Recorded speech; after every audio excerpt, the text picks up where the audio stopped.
We're going to go through some very interesting and relevant points about Shabbos and complete the siman over here. In Reish Mem Beis, we're talking about the mitzvah of simcha on Shabbos. Is there a mitzvah to be happy on Shabbos? So interestingly enough, this mitzvah of simcha, we're only obligated to be happy on Yontif, not on happy, not on, Shabbos. The question is obviously what is happiness? We are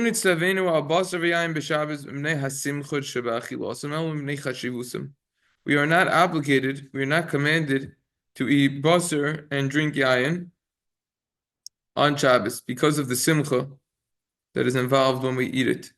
Rather, because of the importance. They're considered important items, and therefore, that's why we have them. But it's not because of happiness that we have to have it. In kibavade also listarv lios ba'atzim v'maru shechoyru b'Shabbos, can't be in pain on Shabbos for sure. The Sifri says biyom simcha seichem, that's referring to Shabbos. The intention over here is on the simcha ruchnius. It's a spiritual type of happiness over here. Shabbos has simcha b'penimius. That on Shabbos the happiness is internal. Me'etzem hayoim. Al yidei shakadosh baruch hu mashra shchinas al Yisrael v'zoichim l'nesham yisir. Al yidei zeh nisyashar halei v'zoichim l'simcha. The idea over here is that on Shabbos, it's a spiritual simcha, it's an internal happiness. That Hashem, He caused the divine presence of Hashem to dwell on Shabbos. That He Himself causes divine presence to dwell in the Klal Yisrael. And we're going to merit an Neshama Yeseda, that extra soul that we discussed last time. And then through that, the heart will get straightened and will be Zoicha for Simcha. Masha'in kin an Yontif nistavin lo'oyer gam simcha hagufnis. Unlike Yontif, where there is also more of an external obligation of happiness expressed through the different types of foods and the like. So on Shabbos, we see it's a lower level than Yontif.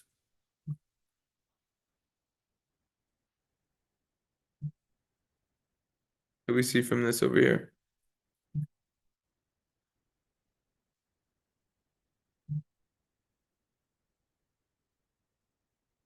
The footnotes over here. Discuss over here. To look at all the stuff that he quotes on this topic. Tremendous amount of information over there. Next halach he talks about if eating will damage a person's health, he's allowed to refrain from eating. However, by a healthy person, so the Chachamim said, you're not allowed to do that. No, if this is a healthy person. Right. So let's go through basically what we're going to see is going to come out from this is going to be the practical manifestation over here from a halachic perspective is a person allowed to diet on Shabbos? We might have covered this a little bit in the past slightly. That's going to be the basic idea. Is it permissible to diet on Shabbos or not? All right. So that's going to be the difference over here. All right. So if the eating and the drinking will damage a person, so then you're allowed not to eat. But someone who is healthy, Chachamim said you can't fast. All right. So a healthy person over here, clearly the way that it's being phrased, is someone who eating and drinking won't damage the person. So he's not allowed to fast. Right? So between fasting and helping yourself back from delicious items. Over here it's talking about you're not eating anything. Okay. Right? We're going to see eating less. We're going to see about that. So someone healthy, you can't do that. You can't pain yourself on Shabbos with different forms of afflictions, physical afflictions. And even if a person's intention is to atone for his sins, it's still completely prohibited to do this on Shabbos. Now he says in the next line, you're allowed to either decrease or refrain from different types of food and delicacies if you feel that according to your level, that could cause a overindulgence of some sort, and that could disturb your avodas Hashem, and therefore you're allowed to get less sleep on Shabbos than you're used to, if your intention is to utilize time for avodas Hashem. If your intention is you're getting less sleep in order that now you can learn more Torah, for example, and you get pleasure from that, so then you're allowed to do that. Right? So this is what we see from over here. Now let's go. The Shalosh Tshuvos Or L'Tzion says that you're not allowed to diet on Shabbos. Aser milimonim melachol ma'achil Shabbos mitam shmiras mishkol gerida. Mishkol means weight. Person's just trying to whatever. You can't do that because it's bittul of oneg Shabbos. We're trying to come on to a pleasure in Shabbos and oneg Shabbos, and this fellow's not doing that over here, unless you're commanded by the doctors to do this, and it's real health reasons, whatever. For example, someone with diabetes or other sorts of potential medical situations in which you would be required to refrain from eating. So that's what it's saying over here. If it's just a diet, it's gonna be a problem. Also, food that is natural, plant food, instead of meat and fish, you're allowed to do that if you were commanded by the doctor, if that was the doctor's instruction, or it's normal to do that. You get more pleasure from that. Wait, am I? So that's another point. If you have someone who's a vegetarian and that individual gets more pleasure from just eating those foods and not eating the meat and the fish, then you could do that. Furthermore, we find the Shaul Umesha writes in his Chuvas that if you're stringent on yourself not to eat meat because of a certain stringency that you have, you should not be stringent about that on Shabbos, aka because you don't want to decrease your what you're used to. Right? You don't want to decrease not what you're used to. You don't want to decrease what any type of physical enjoyment on Shabbos, if that's possible. Now, over here, he was saying a point that if you see that by you eating too much, that could lead to negative avodas Hashem, serving Hashem. That's what we saw over there, right? So he says over here that the Kaf HaChaim, we already learned this Kaf HaChaim. He says, he quotes the Maggid Mishar, and that the Malach, the angel, rebuked the Rabbi Yosef Kara, the Beis Yosef, and said that he should decrease the food and drinks that he has, even on Shabbos and Yontif, right? Meaning not too much. And the Mooncatcher says that there's an idea of being meshaber a person's taivas, to break your desires in the middle of eating.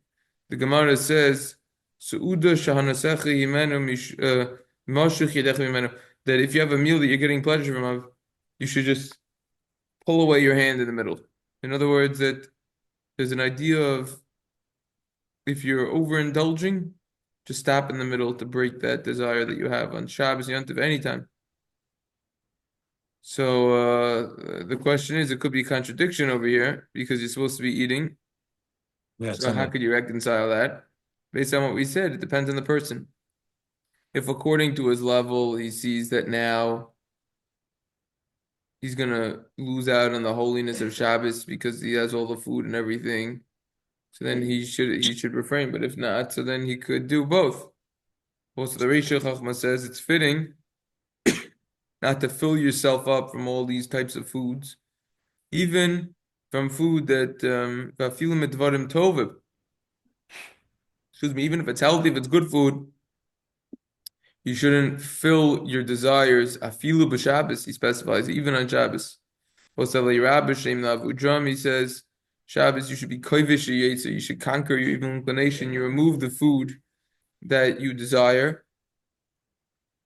So that's the idea over here, and I think we discussed this idea of the if you're on a diet in the past, and we discussed it in the past, and we basically said that if the fellow over here, if he knows that he's not if the fella knows that it's going to take away, right? So you're not supposed to diet on Shabbos just to lose weight, just for health reasons, right? But on the other hand, you're supposed to enjoy Shabbos.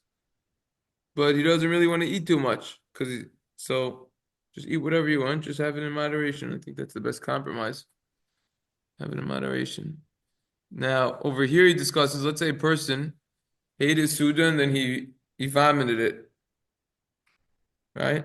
So if it was because of a side reason, not because he was weak, or is because it was he was sick, right? It wasn't because he was sick or weak, it was just a side reason why he spit it up. It was bad food. So he should really eat again now to fulfill the mitzvah of Oneg Shabbos. Now the question is, what is the mahos of achilo and Oneg Shabbos in general? This is like a lamdish chakira. What is it? Is it about that the food is now in your stomach?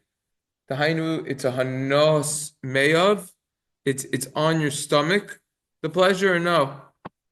Do we say that it's on when what you tasted in your mouth? It's what you tasted. Which one is it over here? So he says that, right, of course, 56. Let's just say that first. If the fellow over here doesn't get pleasure from sleeping less, and it will be a painful for him to do that, so then you can't alter your sleep and do less. Now, there's a tshuva of the Ksav Sofer on this. The main thing is, according to the Ksav Sofer, the pleasure on your stomach, not the pleasure of your palate, your throat. In other words, there's a few ideas over here that we're grappling with, and according to the Ksav Sofer, at least, we see that we have this idea of the mouth of the stomach. We see that it's really on the stomach, and that's why a person would need to eat again if he threw it up. So I actually wrote a kuntris around 10 years ago or something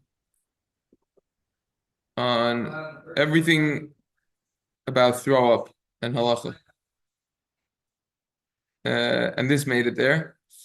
I don't remember everything that I wrote. I mean, I could probably pull it up on the screen. I have it in the files over here. I scanned it in, but eventually I'll type it up. But pretty sure that I came up with a chiddush.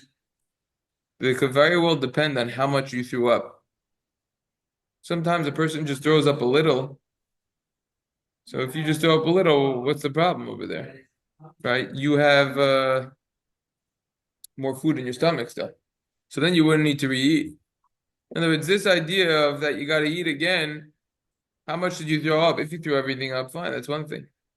Then you have shilas again. You need to make a new kiddush. You need to make a motzi, dalid koises. I mean, you got a lot of shilas over your throw up. So wanted to say brachos by throw up. It's actually surprising leniency. Wait, what's the difference between vomiting and going to the bathroom? What? What's the difference between vomiting and going to the bathroom halachically? Halachically? Oh no, not halachically. When you go to the bathroom, it already went through your stomach. Oh, what are you saying? You've been When you- satiated. When you puke it out, nothing doing. But you don't have you get no nutritional. There's nothing, no nutrition whatsoever. If you eat something and throw up in 2 minutes, what nutrition you got? Let's say you vomit like a couple hours later. Okay, so then maybe that could be different. It's what to talk about over there, but you have to know this is the chiddush that I came out with and I remember this till this day from many years ago. How much did you vomit? You could make a basic assessment of number one, how much you ate, and number two, how much came out. So this idea of you have to eat again, I'm saying it's not necessarily so simple. Could very well depend on the quantity of that you consumed, and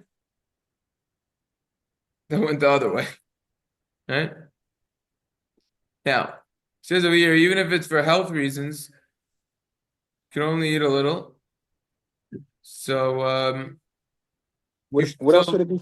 What else would In it other be words, before what he's something saying over here is besides even health though you reasons? know that you're only going to eat a little bit of food, nevertheless, you should prepare more food because that's honorable and respectable to Shabbos. What'd you say?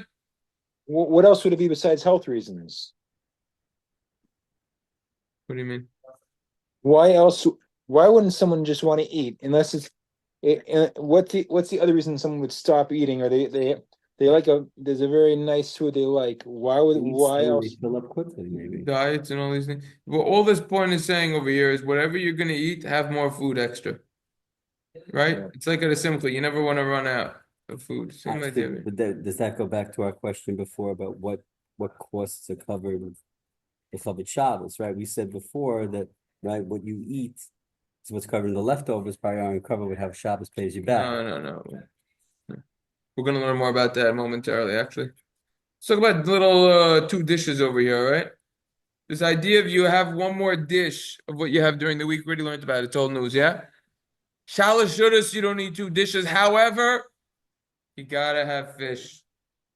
Mishnah Brew already learned, said it's good to have fish at each Suda. But for Kabbalistic reasons, fish is most important shalosh shudas. Whoa. That's right. That's right. So that's not so fishy, that idea. So keep that in mind. Now, what's the idea of eating fish?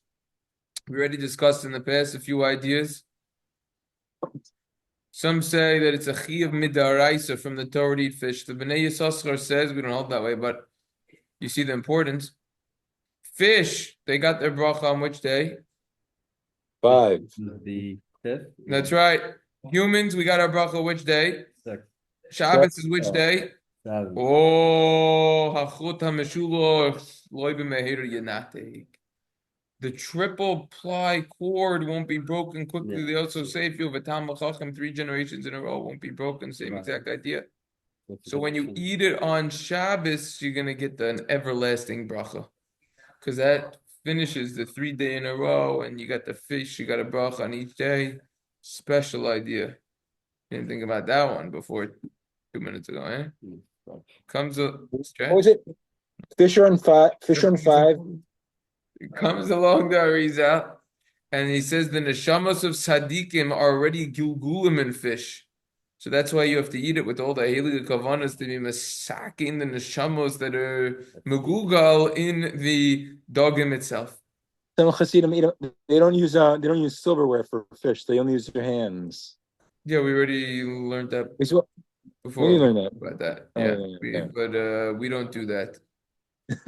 Why not? That was only some. Most don't do that also. Why not? Because it's not. What do you mean? Siman kofayin. All right. You wanna have derech eretz. Fish, they don't have eyelashes. Their eyes are always open, even when they're sleeping. And they weren't destroyed in the Mabul. They didn't sin in that flood. So there's a lot of symbolism behind fish. The Gemara said, what? There's no iron there. The iron hurts. Ayin hara, right? Gemara brachos chav. The Gemara said all a person's money that he will make is already predetermined from the beginning of the year. If he adds to those expenses, all right. So they're all predetermined. If he spends too much, he'll go into debt. Yeah, except for we said Tishrei, yeah? What does Tishrei stand for? Oh gosh, Shabbos, right? Rosh Hashanah. Yeah. Rosh Chodesh, yeah. Chodesh, Yeah. right? Yom Tovim, Yom Tovim, yeah.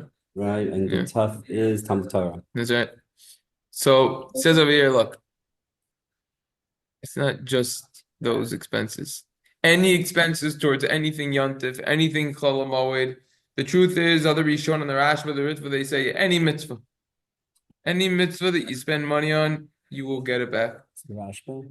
Yep, and the Rishva. The Gemara just used these as an example of a naked honey deshkichi because they're more prevalent, they're more common. But it's really anything, okay? Good. So again, how's that working? We said before you should have more food on Shabbos to cover Shabbos, but you're not going to eat it, right? Yeah. So I guess that is included. Fine, that extra food might not get it. It may be if you need a little extra, maybe it could be included. But if it's a lot of extra, then for sure not. For sure not. The Torah, if we remember back to what we learned around 10 days ago, asks his father a question.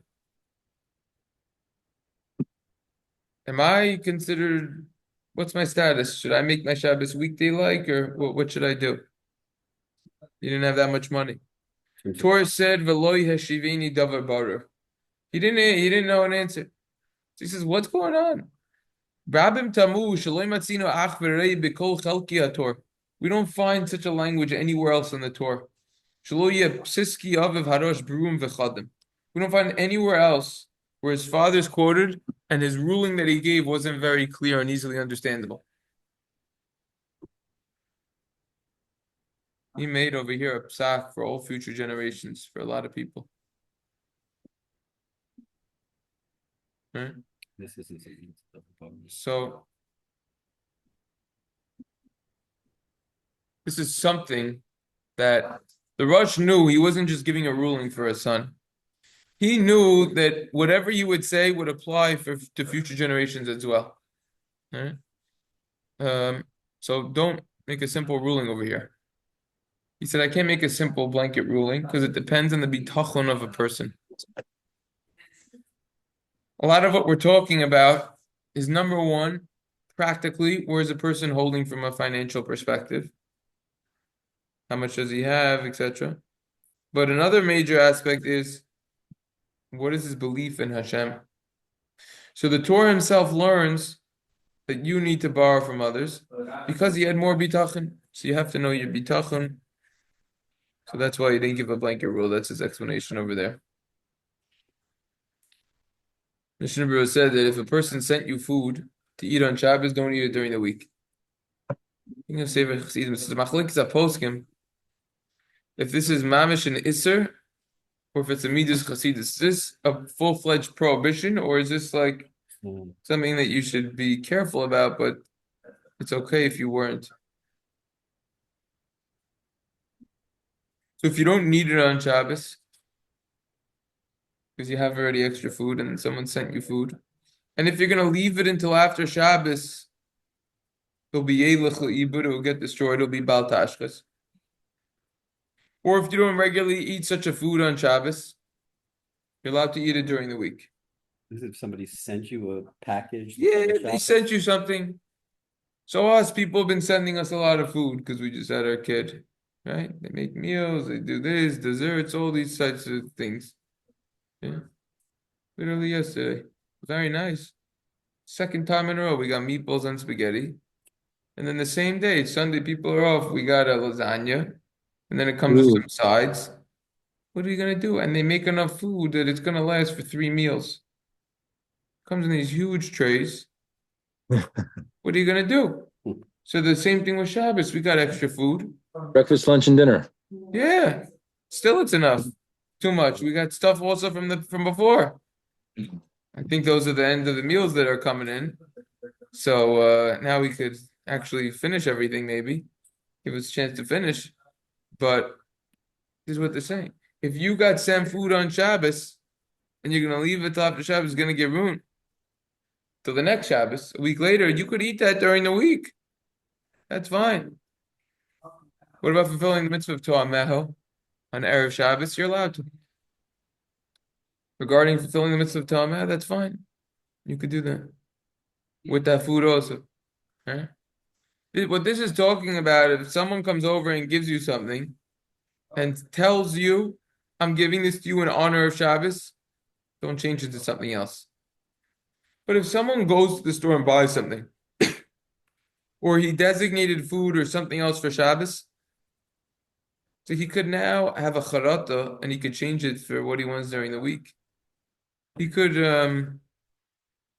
See that from, what was that, Beis Shammai, change right? it. Yeah.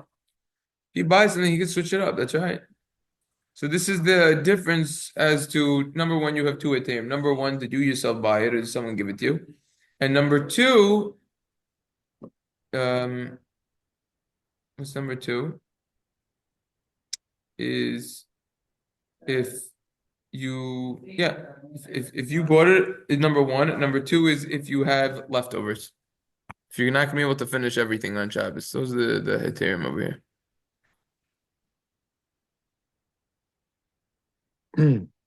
Okay. I So looked let's at yeah. wait, so I know leftover thing, but I see, I don't know, the Rev knows about like, you get these quarters, or whatever they call chicken quarters or chicken thighs. And it's very, you rarely get them and you see them in a, no one sells them as a single, a single quarter. You sell them in packs of 4, 6, or 8 or whatever. And automatically you're not gonna, so let's say if I, if my daughter or no one, like they might split one or something like that, it's automatically gonna be leftovers. There's no problem with that, right? You don't have to get what's, That for sure not. We already said because you yourself bought it. what do you mean? We just said if you yourself bought it, you could change it. It's only talking about if someone gave it to you. That was the first heter. Oh, Yeah. All right. He talks about over here. There's in the Oitzrois Oser Halachos, excuse me. That you should have on Shabbos special Shabbos food. That's where kugel comes from. You eat something different than you eat during the week. Talks about over here. The Shalosh Tshuva Siach Yitzchok says that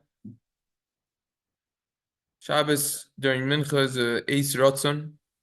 It's an auspicious time that you have an awakening of the merit of Kabbalah Satira. Everyone agrees the Shabbos was given, the Torah was given on Shabbos.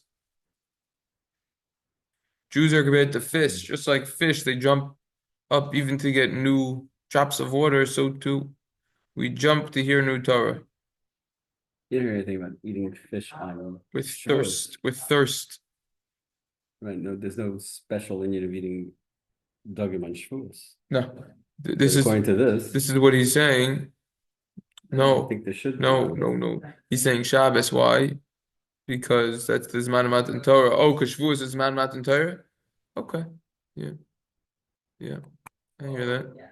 Anyways, so there's another reason for having fish. Interesting idea. Okay, what else does he say? The lechem aponim was always very hot.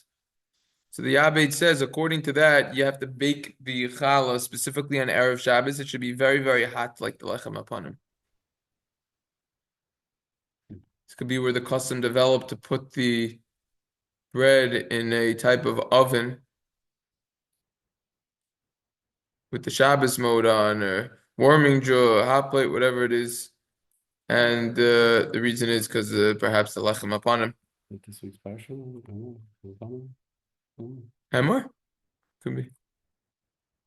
Now, that is the entire simon. That's pretty much all I got. A lot of guys. That's a lot I got. Yeah, it's more than the average person would learn this. However, tomorrow's session, we didn't do this first Be'er Halacha. Actually, we just saw a note on one of these, which is kind of funny. And we didn't see these Be'er Halachas. We're not going to do it now. I don't want to rush it. I want to do it slowly. Off the top of my head, I don't even remember perfectly what is discussed in here, but I know for a fact that I have notes on it. I'm pretty sure it has to do something with paying a worker on time. If a person has limited money, should he pay a worker on time or use it for Shabbos? And I'm pretty sure I have notes on the side of my Mishnah Berurah, my physical one at home, cross-referencing something from Choshen Mishpat around the Shin Lamed area. And we're going to go a little bit into the halachas of paying people on time for services and work. So it is incredibly applicable stuff. And that is basically all we have to do left. And then we're gonna go through the notes. And then from there, we will see what we're gonna do next. I'm thinking Reish Mem Ches. So we'll see it by there.